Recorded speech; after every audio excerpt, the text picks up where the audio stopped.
पकड़ के जिस तरह आपने उसके ऊपर तशद्दुद किया, आजम स्वाति को जो पकड़ के रात लेके गए और तशद्दुद किया, उसको भी नंगा करके तशद्दुद किया, शहबाज गिल को भी नंगा किया। शर्म आनी चाहिए तुम्हें, शर्म आनी चाहिए।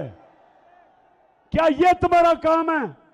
मैं सारे इदारों को आज कहता हूं कि अगर आप ये समझते हैं कि तशद्दुद करके आप अपनी इज्जत करवा लेंगे, गलत फहमी में ना रहें।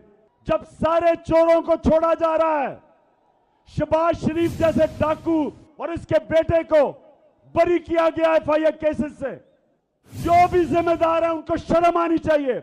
आप मुल्क के गद्दार हैं, आप मुल्क से गद्दारी कर रहे हैं। जो भी इन चोरों को एनआरओ दे रहा है वो इस मुल्क का गद्दार है।